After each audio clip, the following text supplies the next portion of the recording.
Hey guys, welcome back to my YouTube channel. आज मैं आपको शैडो मूवी एक्सप्लेन करूंगी जो कि 18 प्लस मूवी है। तो चलिए बिना किसी देरी के शुरू करते हैं। मूवी की स्टार्टिंग में हम एक लड़के को देखते हैं जो कि स्केटिंग कर रहा था। हम देखते हैं कि वो बहुत तेज स्केटिंग कर रहा था क्योंकि उसके पीछे एक आदमी लगा हुआ था जो कि उसका पीछा कर रहा था। हम देखते हैं कि उस आदमी ने बहुत सा जाल बिछा रखे थे जिसमें से एक जाल में वो लड़का फंस जाता है और उसकी उंगलियां और गर्दन कट जाती है और वो लड़का वहीं पर मर जाता है। ये था इंट्रो। अब हम एक लड़की को देखते हैं जिसका नाम था कैम्बरली और वो एक अबैंडन्ड सी रिजॉर्ट पर जा रही थी जिसे इसके पिता खरीदने वाले थे। वो बहुत अमीर थी। हम उसके बॉयफ्रेंड कोल को देखते हैं जो कि उसके साथ जाने वाला था और वो अपने बॉयफ्रेंड को अपने पास भी नहीं आने देती, लेकिन वो उसके आगे पीछे दौड़ता रहता है। उसे लगा था कि इस ट्रिप पर सिर्फ वो दोनों जाने वाले हैं और वो वहाँ पर जाकर खूब रोमांस करेंगे, लेकिन जब वो निकलते हैं तब उन्हें पता चलता है कि कैम्बल ने तो पूरी मंडली बुला रखी है जिसमें उसके फ्रेंड्स पाइक, स्काइलर, रॉबिन और क्रीक थे। अब वो लोग एक गैस स्टेशन पर रुकते हैं जहां तीनों लड़कियां वॉशरूम चली जाती हैं और हमें पता चलता है कि कैम्बरली कोल को प्यार नहीं करती। उसे तो सिर्फ एक नौकर चाहिए था जो उसकी बात मान सके, इसीलिए उसने कोल को अपना बॉयफ्रेंड बना लिया। और कोल को ये पता ही नहीं कि कैम्बरली हर हफ्ते किसी नए लड़के के साथ हुकअप करती है और अब वो स्की रिजॉर्ट पर एक जेड नाम के लड़के से मिलने वाली है जो कि स्की का चैंपियन है और क्रीक भी उससे मुकाबला करने से डरता है। और हमें पता चलता है कि जो मूवी के स्टार्टिंग में हमने लड़का देखा था वही जेड था जिसकी मौत हो चुकी थी। वो तीनों जैसे ही बाहर आती हैं उन्हें बाहर क्रिस्टोफ नाम का एक हैंडसम लड़का मिलता है जिसे देखकर उन तीनों की नीयत बिगड़ चुकी थी। अब वो तीनों उसे भी अपनी गाड़ी में बिठाने के लिए कहती है, लेकिन कोल मना करता है और वो बोलता है कि ये एक स्ट्रेंजर है और ये कातिल भी हो सकता है। लेकिन उसकी बात कोई भी नहीं मानता और उसे गाड़ी में बिठा लेते हैं और हम देखते हैं कि उसके ग्लव्स भी उस किलर की तरह थे। अब वो लोग रोड पर आगे बढ़ने लगते हैं और उन्हें चलते हुए एक ट्रक मिलता है जो कि बहुत स्लो चल रहा था और उस ट्रक के पीछे लिखा था डेड टू स्नो बर्ड्स। मतलब वो स्नो बर्ड्स को पसंद नहीं करते थे और वो बहुत स्लो चल रहा था, इसीलिए वो उसे ओवरटेक करते हैं और उसके ड्राइवर को गालियां देकर वहां से चले जाते हैं। अब हम देखते हैं कि वो एक रिजॉर्ट के पास पहुंचते हैं जिसका नाम था रॉकी सुमिट। तो मालिक था वो था ओलिक चिकसैम्पियर जो कि अपनी बीवी और 2 बच्चियों के साथ यहीं पर रहता था, लेकिन अब यहाँ पर कोई नहीं रहता और यहाँ पर आना भी मना है। अब हम देखते हैं कि कैम्बरली के कहने पर कोल दरवाजे का ताला तोड़ने लगता है और वो लोग दरवाजे को थोड़ा सा खोलकर वहाँ से जाने लगते हैं और स्की करने लगते हैं, लेकिन कोल को गाड़ी लेकर जानी थी इसीलिए वो ताला तोड़ने लगता है। और कैम्बरली ने उसे कहा था कि वो सीधा रिजॉर्ट पर उतरेगी, बीच में कहीं नहीं। बहुत कोशिश करने के बाद वो ताले को तोड़ देता है, लेकिन तब तक सभी ने स्की कर चुकी थी और मजे ले चुके थे।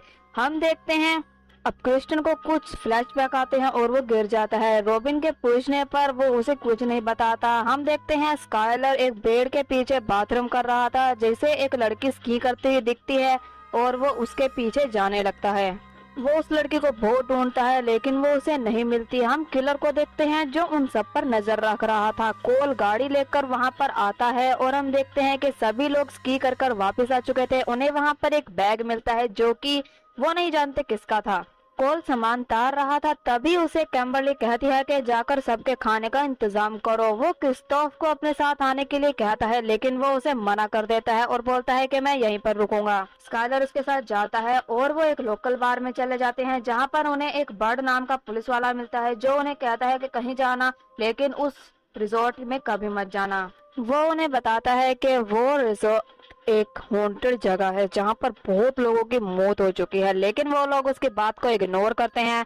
और तभी स्काइलर को वहां पर वही स्की वाली लड़की मिलती है जो कि बहुत फ्रेंडली लग रही थी। अब वहां पर सभी लोग उन्हें घूर रहे थे इसीलिए वो वहां से सामान लेते हैं और जल्दी ही वहां से जाने लगते हैं। अब वो ट्रक ड्राइवर अपना ट्रक स्टार्ट करता है और उन्हें डरा देता है, तभी वो गाड़ी पीछे करते हैं और वो वहां से बाल बाल बच जाते हैं क्योंकि पीछे से एक ट्रक गुजरा था।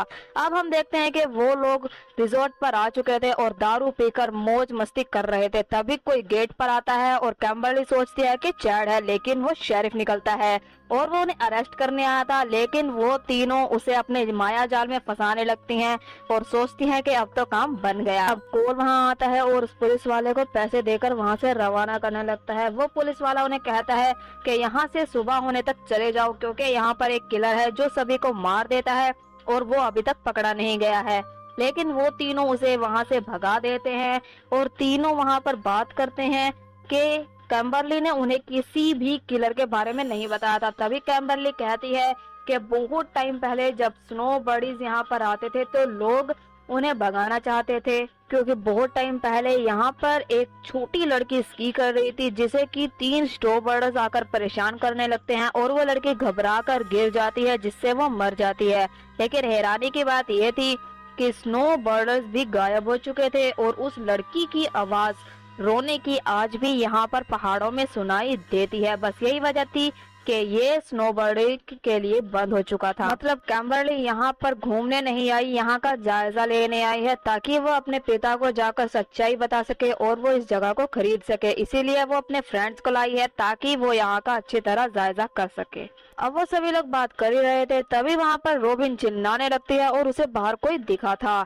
अब कैम्बरली सोचती है कि बाहर चैड है, लेकिन जाकर देखती है तो उसे बाहर कोई भी नहीं दिखता, लेकिन हम किलर को देख पाते हैं। अब कोल बाहर जाकर देखने लगता है, लेकिन उसके साथ कोई नहीं जाता, इसीलिए पाइक उसके साथ जाती है।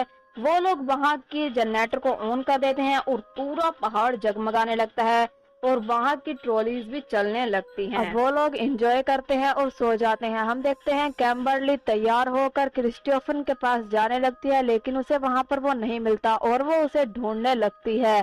हम देखते हैं कि वो कुछ ढूंढ रहा है और क्या पता नहीं। अब हम देखते हैं कि कैम्बरली को देखकर रोबन भी वहाँ से उठकर ढूंढने लगती है और उसे जैसे ही वो मिलता है वो दोनों स्टार्ट हो जाते हैं और कैम्बरली उन्हें देखकर वहां से चली जाती है। हम किलर को देखते हैं जो वहां की मशीनों के साथ गड़बड़ कर रहा था और पुलिस वाला भी वहीं था ताकि वो उन्हें पकड़ सकते। अब जैसे ही वो अंदर जाने लगता है किलर उसके सामने आता है और उसे मार देता है। अब हम अगली सुबह देखते हैं सभी लोग स्की करने के लिए जा रहे थे और तैयार हो रहे थे। हम कैम्बरली को देखते हैं जो कि सबसे अलग स्की कर रही थी और कोल उसके पीछे पीछे था, लेकिन वो उसे छोड़कर क्रिस्टियानो के साथ चेयर पर चली जाती है और वहाँ पर साफ साफ लिखा था कि यहाँ से कूदना मना है। लेकिन क्रिस्टियानो वहाँ से कूद जाता है और वो एक बिल्डिंग के पास पहुँच जाता है जिसके अंदर वो जाने ही वाला था, लेकिन किलर तभी उसे वहाँ आकर मार देता है। अब हम कोल को देखते हैं जो कि पाइक के साथ गिरते पड़ते स्की कर रहा था, क्योंकि किलर ने उसकी स्की के साथ गड़बड़ कर दी थी। अब हम देखते हैं कि किलर रोबिन के साथ बैठ जाता है और उसे वहाँ के रूल बताने लगता है, लेकिन वो उसे धक्का देकर नीचे गिरा देती है और जैसे ही वो कूदने वाली होती है उसका स्कार्फ फंस जाता है और गला घुटने से उसकी मौत हो जाती है। स्काइलर को वो लड़की मिल जाती है जिसका नाम शैली होता है। वो उस पर बहुत मेहरबान थी और वो दोनों एक दूसरे से प्यार करने के लिए कोई जगह ढूंढने लगते हैं। अब वो लोग जगह ढूंढ रहे थे तभी वहाँ पर शैली के फादर आ जाते हैं जो कि उस बार के मालिक थे और वो शैली को घर जाने का बोलते हैं और स्काइलर को वहाँ से जल्दी जाने के लिए कहते हैं और वहाँ से चले जाते हैं। तभी हम कोल और पाइक को देखते हैं जिनके पीछे से रोबिन की बॉडी जाती है, लेकिन वो उस पर ध्यान नहीं देते। स्काइलर, पाइक और कोल वहाँ पर घूम रहे थे तभी उन्हें वहाँ पर घूमते हुए शेरिफ की डेड बॉडी मिलती है, जिसे देखकर वो डर जाते हैं और उनका ध्यान सीधा क्रिस्टन पर जाता है और डर जाते हैं कि कैम्बरली उसके साथ अकेली है और उसे ढूंढने के लिए तीनों अलग अलग हो जाते हैं। अब पाइक घूमते हुए एक घर में आ जाती है जहाँ पर उसे उस बच्चे की लाश मिलती है जिसे किलर ने प्रिजर्व करके रखा था। अब वहाँ पर तभी किलर आ जाता है और वो दरवाजा बंद कर देती है, जिससे किर्क की लाश उसके ऊपर गिर जाती है और वो नीचे गिर जाती है और किलर उसके ऊपर हथौड़े से मार देता है। अब वो इस किलर का सामना करती है और वहाँ से बचकर भाग जाती है। हम कैम्बरली और क्रिस्टिन को देखते हैं जो कि रोमांस कर रहे थे और वहाँ पर वो उसे कहती है कि नाटक बंद कर, मुझे अपने बारे में सच्चाई बता। तभी वो कहता है कि उन तीनों स्केप बर्डर में से वो भी एक था और उन्होंने उस बच्ची के साथ कुछ भी नहीं किया था, वो सिर्फ एक्सीडेंट था। उन तीनों ने कुछ भी नहीं किया था। उसे लगता है कि उस लड़की के पिता ने ही उसके दोनों दोस्तों को मारा है और वो सिर्फ छानबीन करने के लिए और सबूत इकट्ठा करने के लिए उनके साथ आया था, क्योंकि गैस स्टेशन पर उसने उन तीनों की बात सुन ली थी। वो बताता है कि उसका पिता कोई और नहीं, वो बार का ओनर बर्ड ही है। वो बोलता है कि शैली भी उनके साथ मिली हुई है, जिसे कि स्काइलर डेट कर रहा था। वो बताता है कि उसकी बीवी को भी 3 लोगों ने मार दिया था, जो कि स्काई बर्डर ही थे। उन्होंने दारू पीकर उसे मार दिया था, इसीलिए वो स्काई बर्डर्स को मार रहा है, क्योंकि उसने उसकी लाइफ को खत्म कर दिया था। कोल वहां पर आ जाता है और उन्हें इस हालत में देख लेता है और वहां से गुस्से में जाने लगता है। कैम्बरली उसका पीछा करने लगती है और हम देखते हैं पाइक और स्काइलर वहां से बचकर भाग गए थे। हम कैन को देखते हैं जो कि वहां पर आराम कर रहा था। किलर वहां आता है और उसे मार देता है। अब हम देखते हैं वो चारों ये नजारा देखकर वहां से भागने लगते हैं और अपनी गाड़ी के पास पहुंचते हैं और गाड़ी का सत्यानाश हो चुका था। अब हम देखते हैं उन तीनों के सामने 3 लाशें थी जिन्हें किलर ने ही मारा था। अब वो चारों लोग अपनी जान बचाते हुए अपने घर वापस आ जाते हैं और वहां पर स्काइलर की चोट का इलाज करने लगते हैं और कैम्बरली भी उस घर के अंदर कुछ ढूंढने लगती है। अब कैम्बरली एक कमरे के अंदर जाती है जहां पर उसे क्रिस्टोफ के दोनों दोस्तों की लाश मिलती है, जिसे उस किलर ने ही मारा होगा। अब हम देखते हैं कि पाइक और कोल घर के बाहर आते हैं और गाड़ी चेक करने लगते हैं। तभी पाइक कोल को बताती है कि वो उसे पसंद करती है और प्यार करती है। किलर भी वहां आ चुका था। अब वो स्काइलर को मारने के लिए उसके पास आता है और स्काइलर उसे देखकर डर जाता है, लेकिन हिल नहीं पाता क्योंकि उसे चोट लगी थी। तभी वहां पर किलर एक सरिया लेकर आता है और उसे बड़े ही आराम से आर पार करके मार देता है। अब हम देखते हैं कि वो कैम्बरली को मारने के लिए जा रहा होता है और कैम्बरली अपने आप को एक अलमारी में बंद कर लेती है, जहां पर उसे चैड की लाश मिलती है और वो बहुत डर जाती है। तभी वहां पर किलर आता है और एक डंडे से उस दरवाजे को तोड़ने लगता है। तभी वहां पर चैड की लाश एक डंडे में फंस जाती है और वो देखकर कैम्बरली बहुत डर जाती है। तभी कोल वहां पर आता है और देखता है कि कैम्बरली अपनी आखिरी सांसें गिन रही है। अब किलर कोल को उस रूम में बंद करके वहां से पाइक के ऊपर हमला करने जाता है और पाइक सोचती है कि इसके ऊपर गाड़ी चढ़ा दो, लेकिन वो गाड़ी को ही क्रैश कर देती है। और जब कोल आकर देखता है तो उसे वहां पर पाइक की लाश मिलती है और वो गुस्से में किलर को वहां पर ढूंढने लगता है और किलर उसके ऊपर गोली से हमला करता है। वो खुद को बचाता है और वापस किलर के ऊपर कूदकर उसकी बंदूक छीन लेता है और हम देखते हैं कि ये तो बड़ ही था। और वो उसे कहता है कि वो तो सिर्फ उन्हें डरा रहा था, किसी को मार नहीं रहा था। अब वो उस पर गोलियां चलाने लगता है, लेकिन उन गोलियों को कोई असर नहीं होता क्योंकि वो गोलियां नकली थी। अब वो उसके सर पर बंदूक मारकर वहां से जाने लगता है, लेकिन वो अपनी स्नो बाइक पर उसका पीछा करता है और यहाँ पर चेजिंग शुरू होती है।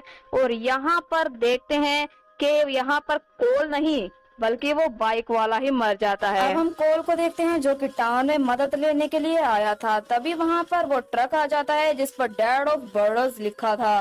तभी हम देखते हैं कि उसे किलर चला रहा था जिसने ड्राइवर को भी मार दिया था और वो किलर कोई और नहीं बल्कि शैली ही थी, क्योंकि उसके पिता सिर्फ उन्हें डराकर भगा रहे थे और मारने का काम तो शैली कर रही थी। अब वो ट्रक से बाहर आती है और कोल अपनी मौत को अपने पास आता हुआ देखता है। तभी वहां पर पाइक आ जाती है और शैली के ऊपर गोली से हमला करने लगती है और वो पाइक को जैसे ही मारने वाली होती है, पाइक एक गोली और मार देती है और वो शेल्टर के आगे गिर जाती है जिससे वो मर जाती है।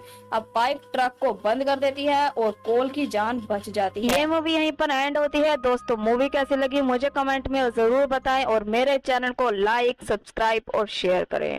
Thank you.